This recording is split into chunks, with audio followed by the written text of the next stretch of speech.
Good afternoon, everybody.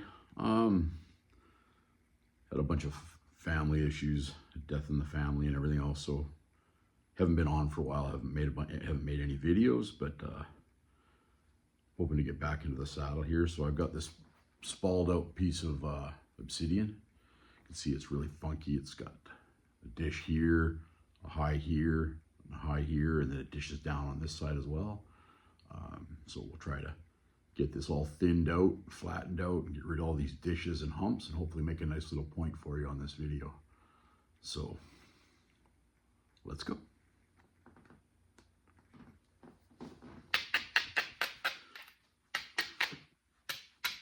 Always make sure that your edges are really well abraded, because otherwise what happens is you crush the edge and your flakes won't run as far.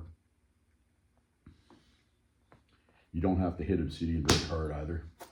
Drive a flake, so just drove that flake almost halfway across that hump.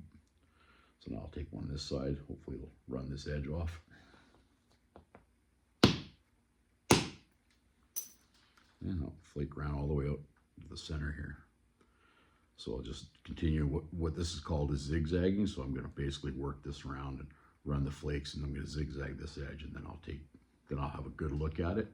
So if you look at it now, see it's like thick and it's got the high there. So that's what we're working on right now.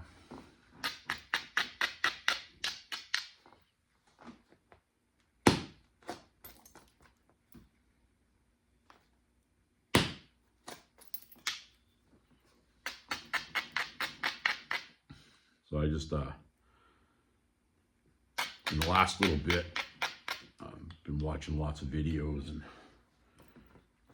I was actually I was using my billets wrong. I was trying to force everything. So when you set your platform up and you strike it, if the flake doesn't release, you can hit it again. But if you're going to keep increasing your power to hit that, what's going to end up happening is you're going to cause catastrophic material failure, because when that point does release, chances are it'll snap the point, or it'll overshoot the point you're trying to make. Plus, what ends up happening is you end up busting your tools, right? So this has been, I got this from a fella, and I'm just starting to wear the end out. So I gotta make a new copper piece for the end, and then fill it with some lead, and then epoxy it back on here. So I'll make a video on when I redo these, and then I'm going to make a video on actually making some of my own tools, so I can help some new guys out. So now I've done this edge, I'm going to strike it here. I'm going to try to thin this piece out a little bit. This is just a tiny one. There we go. Braid it again.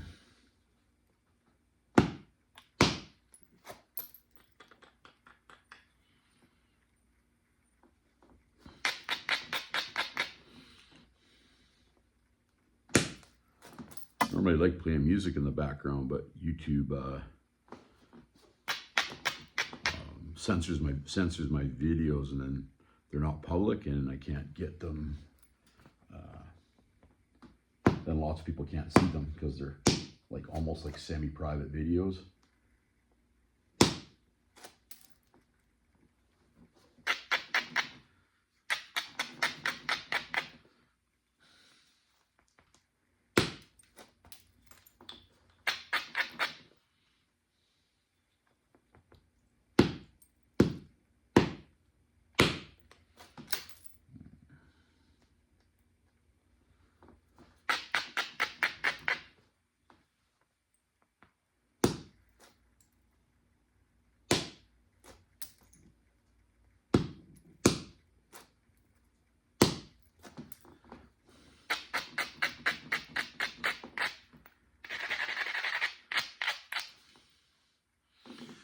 Now you see this edge is really low, so that's going to be a perfect platform right there. So when I flip it over, I'm going to hit it, and I'm going to make sure that's really strong, so I'll braid it a little bit more, and that should take a flake out right there and get rid of a big chunk of that high there.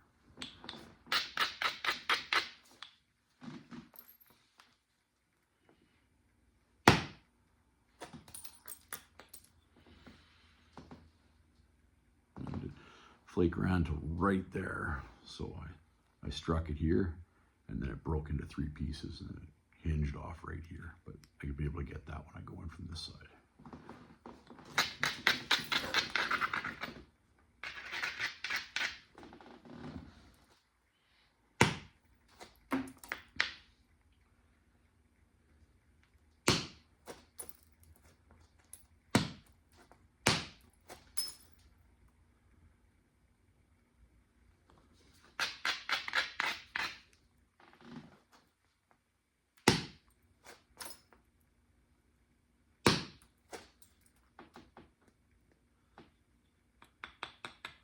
Not quite releasing.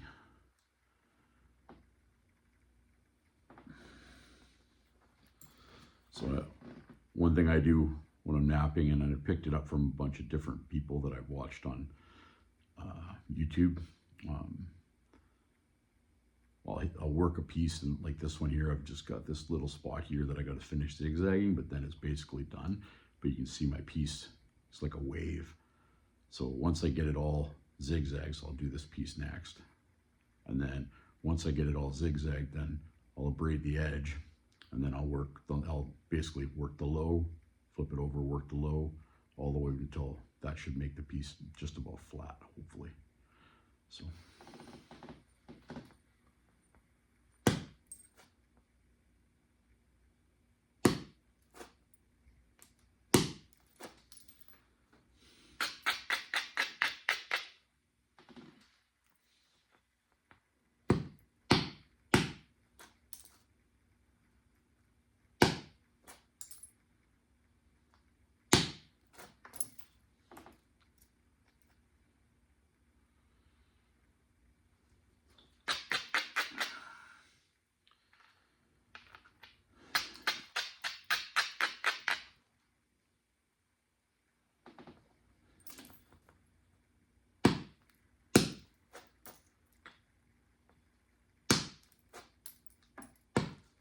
See when I'm striking it, I'm not hauling off and hitting it. I'm just giving it a little like that.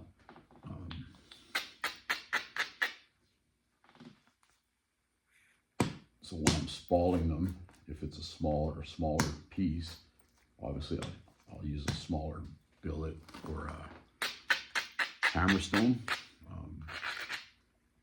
Lots of people, you don't see them use the hammerstone, but I like using the hammerstone to get it till I get it to a certain point.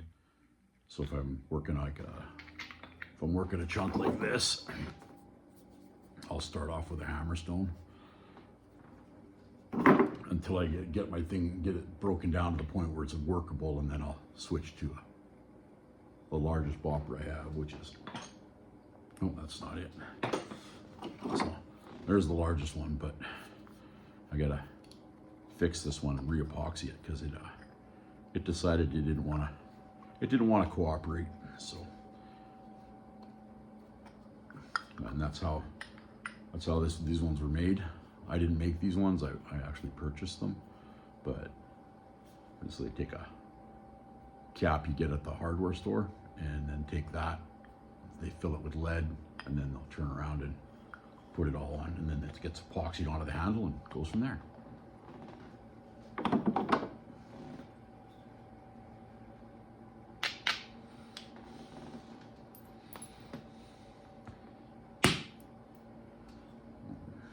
Hit that one a little bit high and took a big chunk out of it there, but that ran that flake almost over halfway across. There's the flake right there. So you can see I clipped it a little bit high, and then it drove that whole flake off.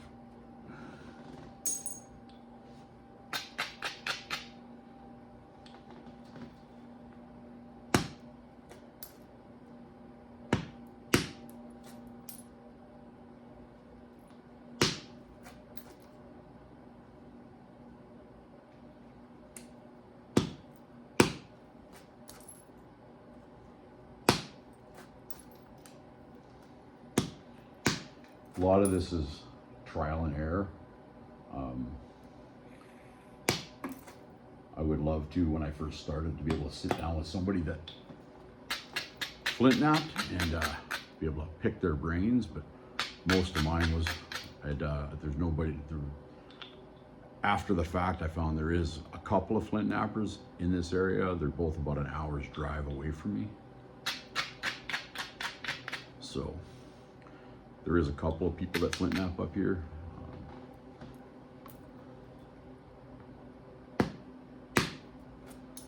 Sometimes I wish I lived in the States, because there's a whole whack of flint knappers down there.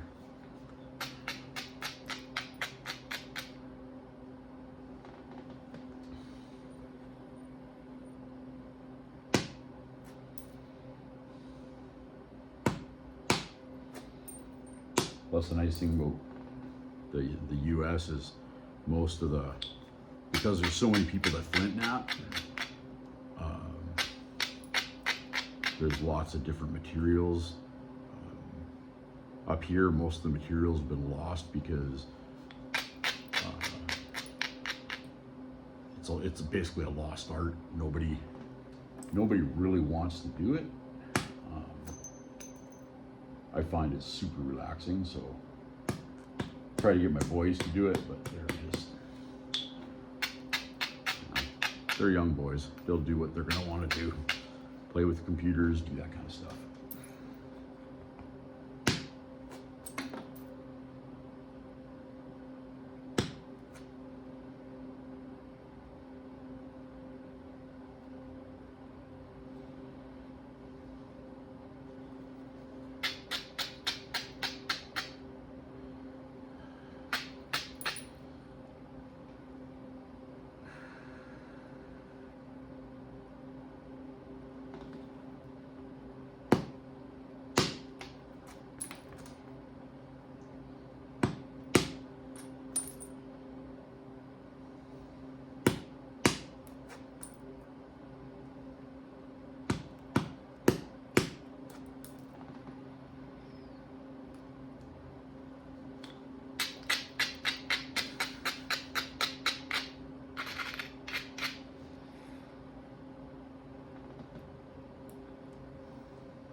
So I just tap the edge like that, like multiple little taps. Basically what I'm just trying to do is move the edge up so that I can flip it over, and then the edge will be low, and that way it builds my platform for working the next one.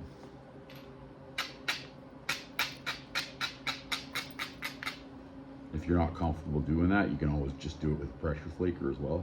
Stop what you're doing, abrade it, and then use your pressure flaker, pop your edge, moves it up, and then you can flip it over and go ahead and do it again.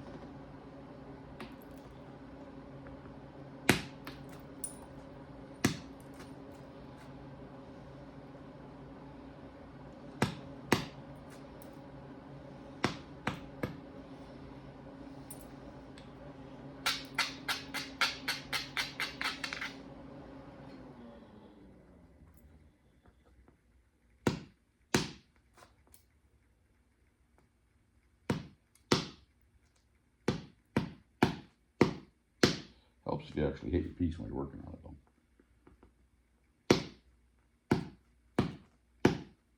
There you go.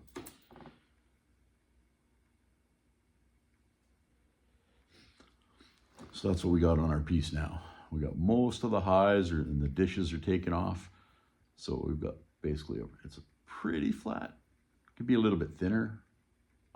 I like trying to make them as thin as I can with doing direct percussion, which is what I'm doing right now. So I try to do everything I can with direct, and then I'll move to indirect, or to pressure flaking. I was trying to do it all at one time. So I was trying to do indirect, direct, and everything else. But what I found is I wasn't really happy with what I had. So I figured I would just work. I would try to master, or I guess you never really master it, but I figured I would try to get really good doing direct percussion and then once I got the direct percussion, if I do run into a point where I'm having an issue, I will take my Ishi stick and use indirect to try to drive the big flake or lump out of it. But yeah, that's how it goes. And everybody's a little bit different, right? So what works well for me might not work well for you, might work different for your friend. So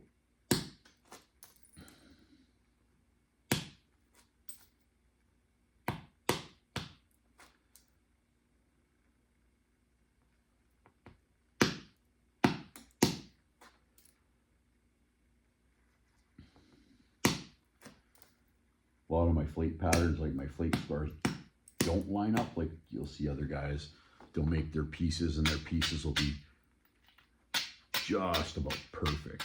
Like look like they were actually made in a machine. I'm more of an opportunistic napper, so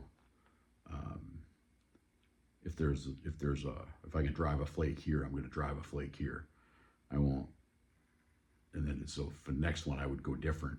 So my flake scars aren't always perfectly lined up. Sometimes they are, but most of the times, not so much.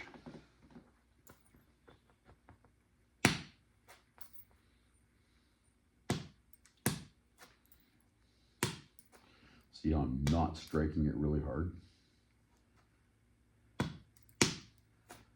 And it's still, like I'm still running flakes halfway across, just tapping it like that. So you don't have to beat your material. Plus it really saves on your wear and tear on your tools.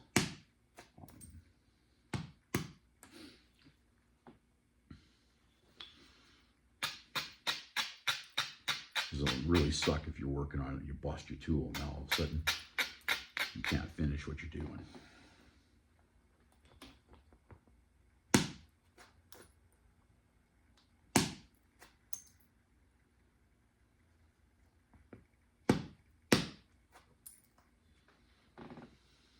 I got a little bit of a hide there I want to try to get rid of.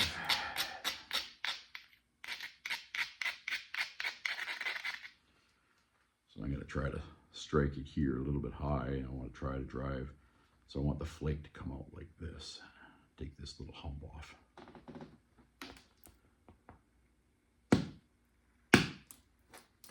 Just like that.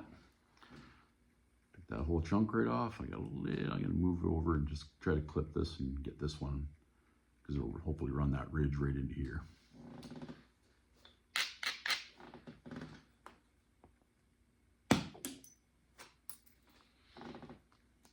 Hinged off. I did not hit that one quite hard enough.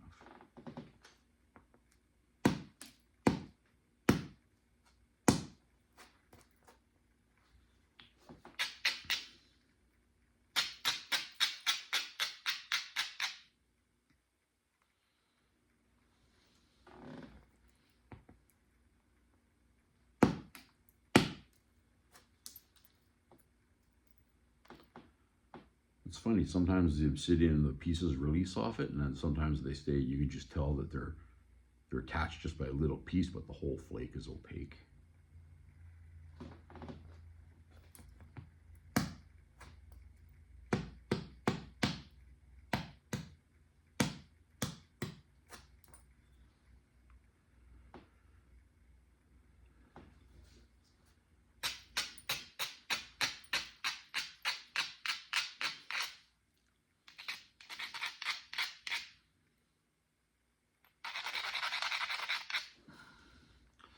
So now you can see I got a low spot with a couple of hinges here, so I'm going to try to take this platform and I want to try to remove all those hinges. Sometimes it works, sometimes it does not.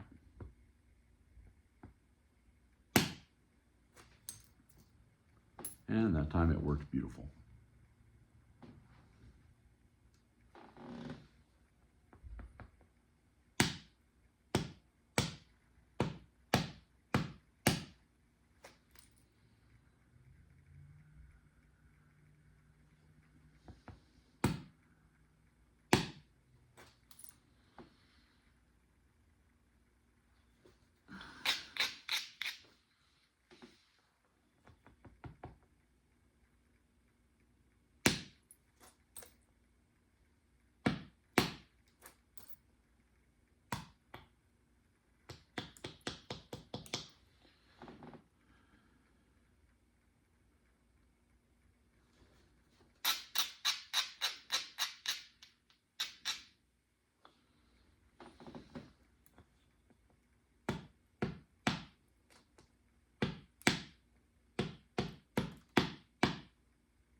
especially when I find when I get to this stage where it's getting pretty thin, I try to not haul off. Like I'm trying to just catch the edge. I just want a little bit of pressure because I don't want to accidentally, because now I think the thickest place on this now is maybe a 1/4 inch thick.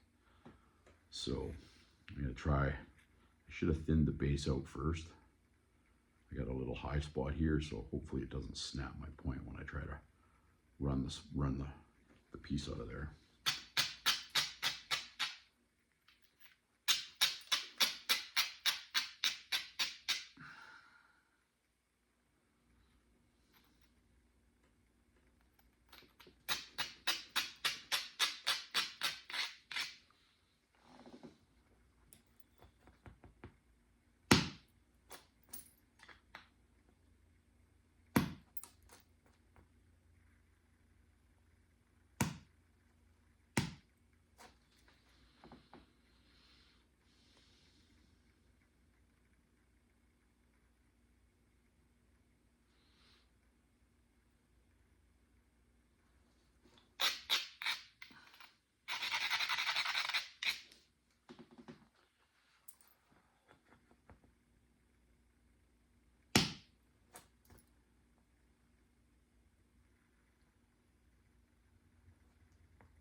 Little spot there. I want to try to.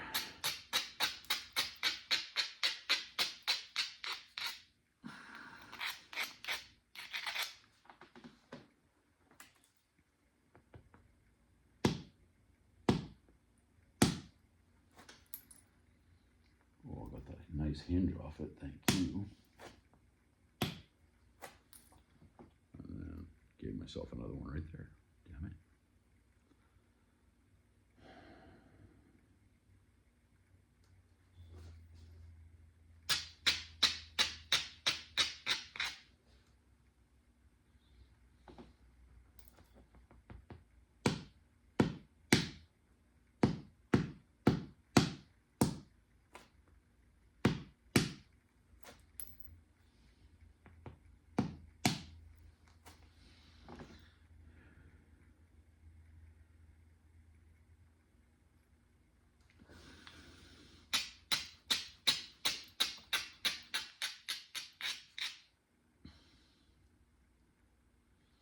Okay, so now we're going to switch to pressure flaking.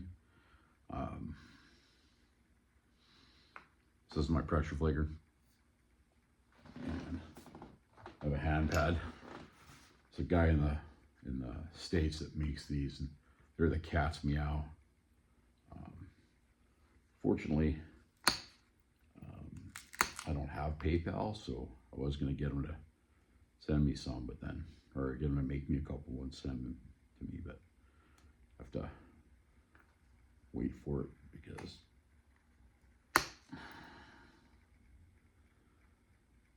just can't do it right at the moment.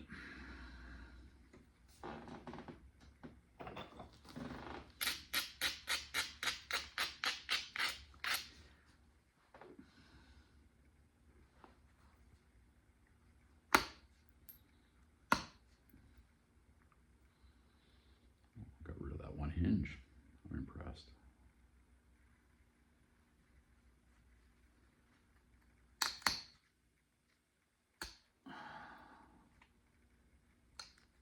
I always hate working on the tip like this, because a couple of times when I was trying to thin the tip out, I snapped the tip off.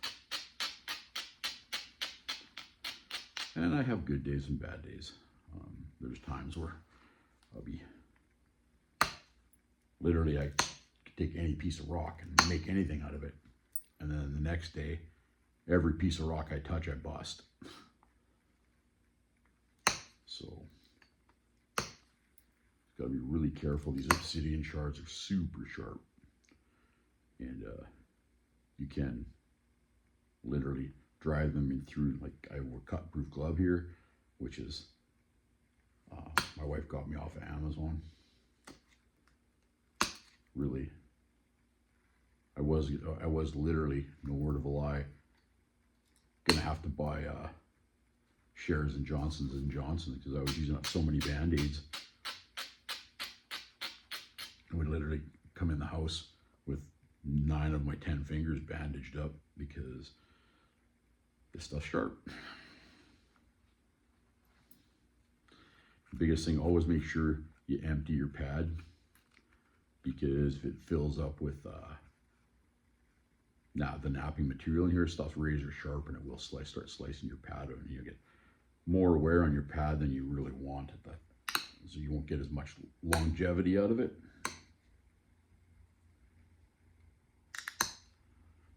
So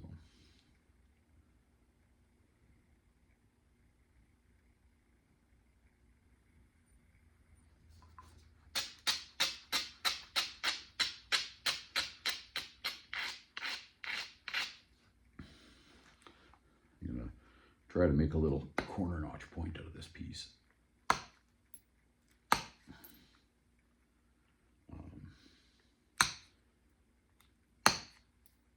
got quite a few dovetails and St. Charles corner notch, which is the same as a dovetail.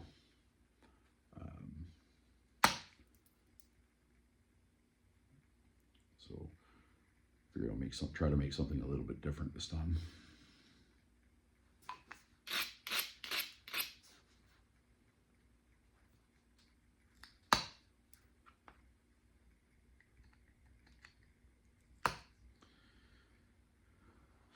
And when you're pressure flaking, you want to catch your edge and you want to push in and down when you pop your flake off.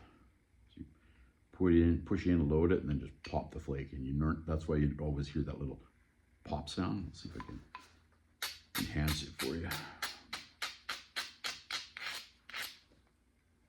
Right there. Look, that was a perfect one.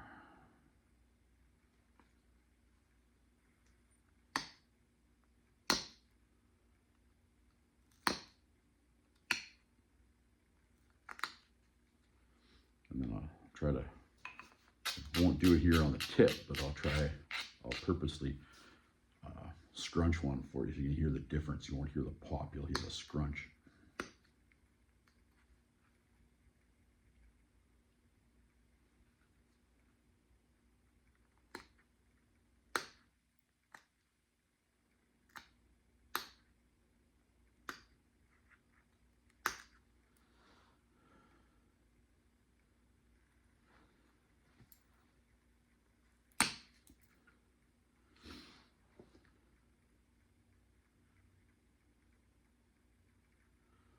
So now I'll try to scrunch one for you.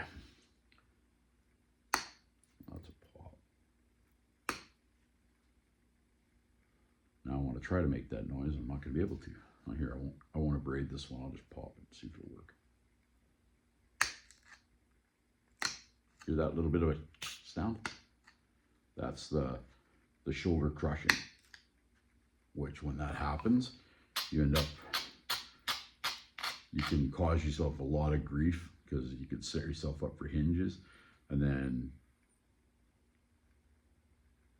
you have to, if you can't get a flake underneath the hinge, then what ends up happening is you have to lose a little bit of width again to try to drive underneath, unless you can come from the other side and run your flake all the way across to get to where the hinge was.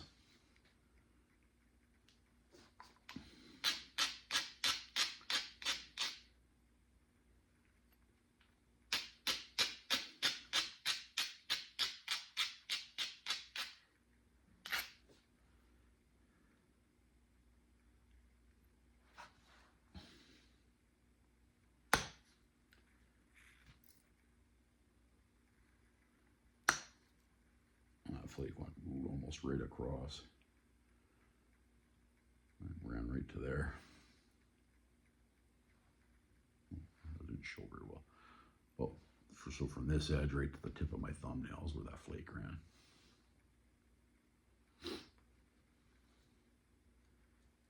Ah.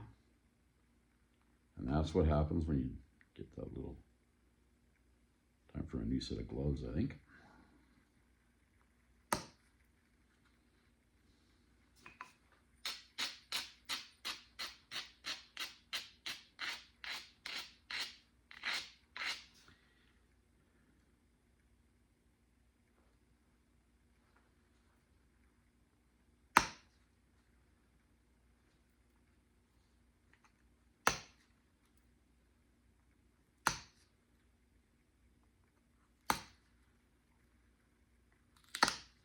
Oh, heard that crush. Hate that sound, especially when you get this point.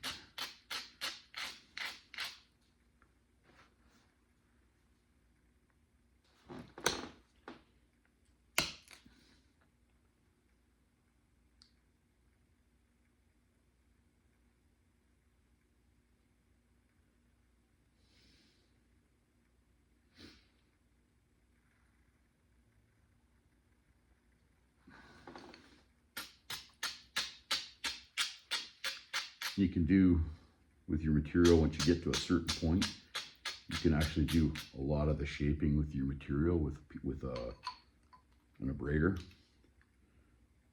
It's like you can, it'll actually work really well.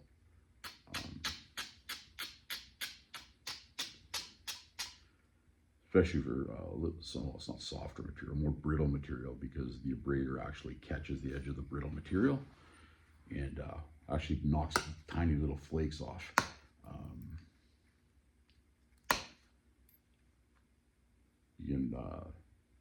Some of the other nappers, if you watch their videos, when you see them abrade like a nice big piece of keokuk or something that's a light color, when they're abrading it, you can literally see all the white little flakes falling off the material.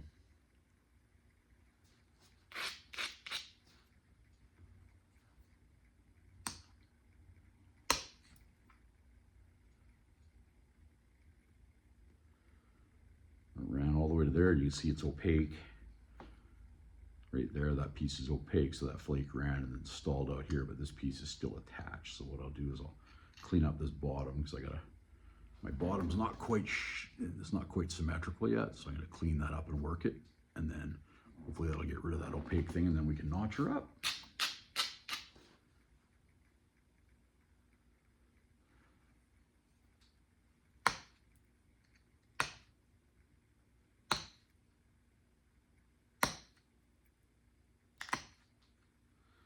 There was a crunch.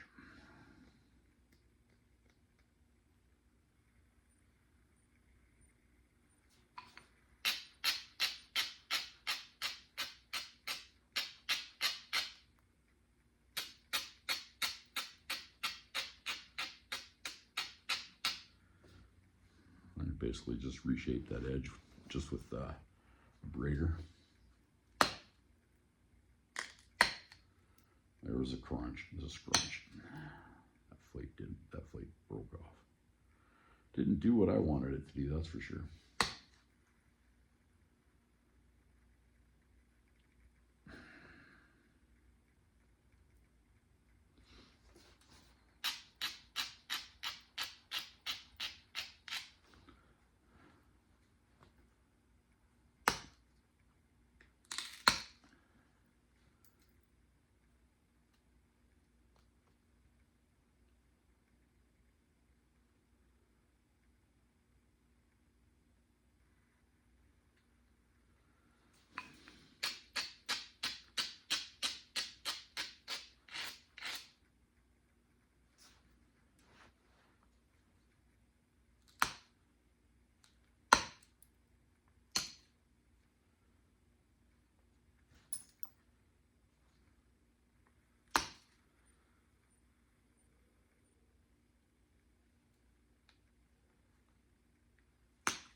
Really be careful around the tip, because lots of times when it gets to this stage, when you try to do a little bit more work on the tip because you're not happy with it, you always end up seeing a break like that much off.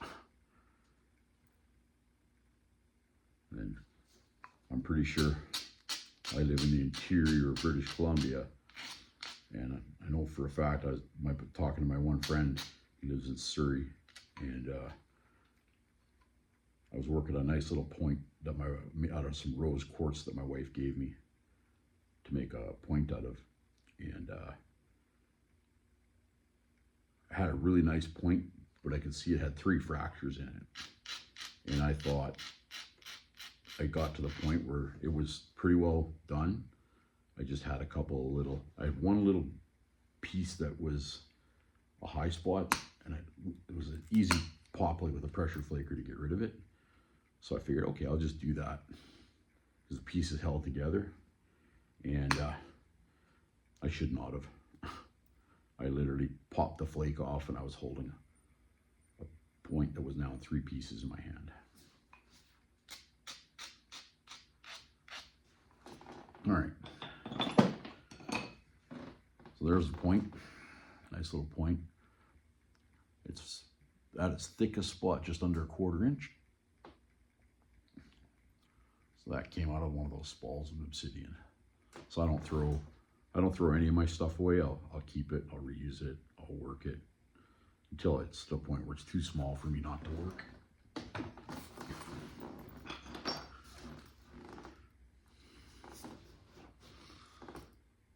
So now, very gently,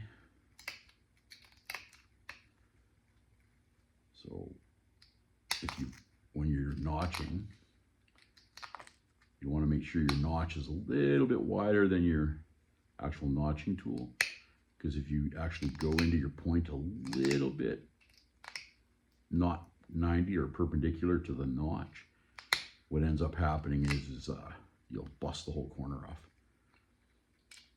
And if you try to take too much off, because you get, so basically what you're doing is you're popping a flake off, flipping it over, working the corner percussion, popping off it again, flipping it over, and keep doing that.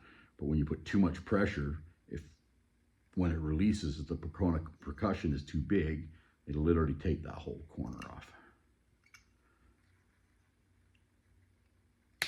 I have actually had that happen quite a bit. There's lots. There's a guy on YouTube. His name is Mike Cook. He's got excellent videos on notching, like by far. I could only wish to be able to notch as good as that man.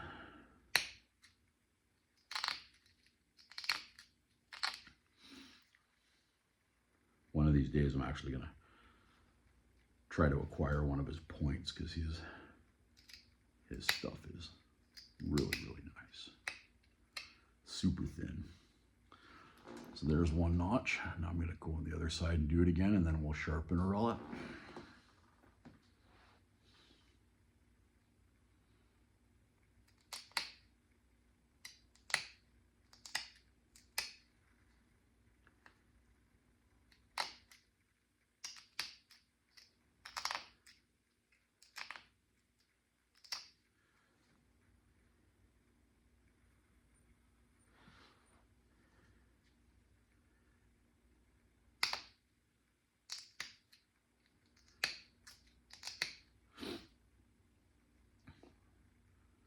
And for people that are just learning to flint knot, there's all kinds of material options for you. If you don't have, like some places, if you don't know where the material is or you're having problems with it, you can literally go to like one of your glass shops, because glass works just like Obsidian. So you can literally go to one of the glass shops or local glass shop and turn around and see. And 9 times out of 10, they'll let you sort through their scrap bin, and I'm not gonna say they're gonna give it to you, but they'll definitely sell it to you way cheaper than normal.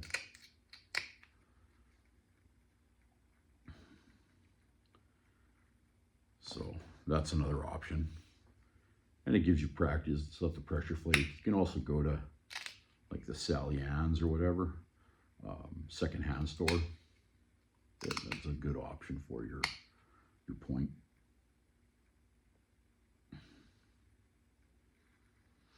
See, I broke that corner off. I don't know if you can see it. When I was notching, this corner broke off. It should actually come out like this and look like this side. But that little piece broke out. So when I'm finished this notch, then I'll make them both look the same.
what I like to do when I'm finishing my point, like now, I like to start at the tip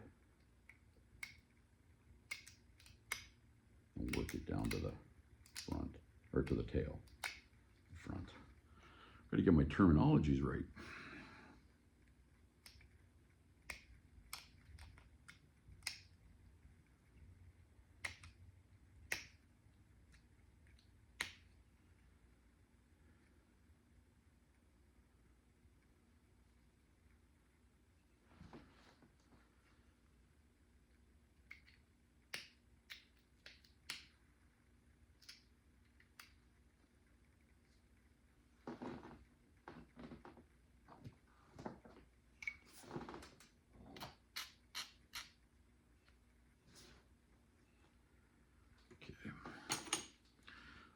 Set this up here for a second so it doesn't fall on the floor, because we've had that happen before.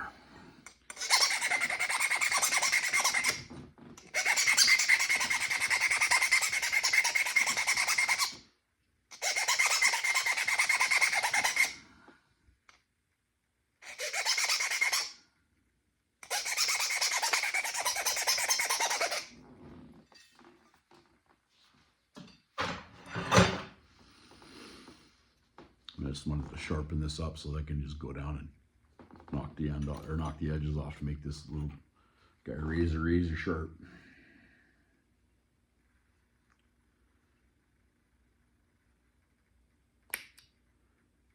So basically, when you're going down doing your edge work, you're gonna go down 1/8 of an inch, move over 1/8 of an inch, pop a flake, pop a flake. So the reason I'm flipping it, you see me flipping it right now, is because I got highs and lows, and I'm trying to center the edge.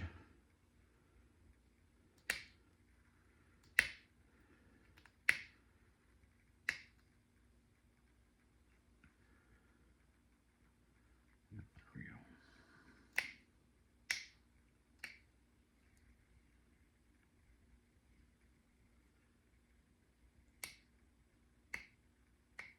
Be really careful when, especially once you got your notches in, when you come down to this corner, because if you take too big of a bite, you'll snap that ear off, and all of a sudden you're gonna have to make your point shorter because that piece just popped off.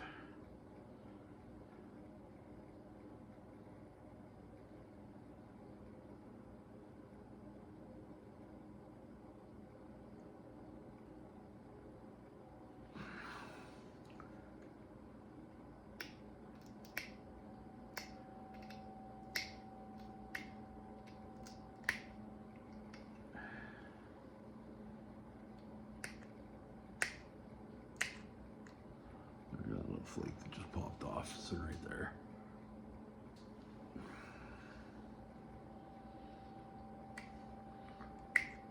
So the nice thing about any stone tools or anything like that, they used to just, if they ever got dull, they would just take an antler, piece of antler, and they would just do this along the edge, flip it over, do it again, and then your piece is razor sharp again.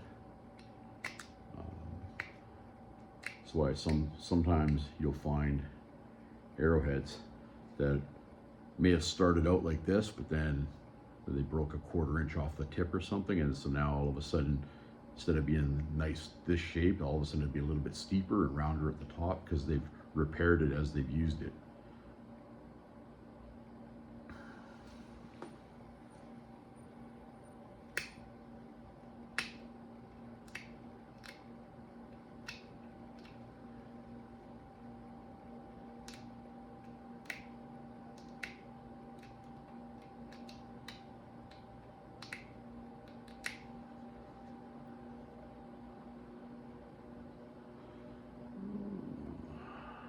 Actually, see if I can pop this one up one more thing.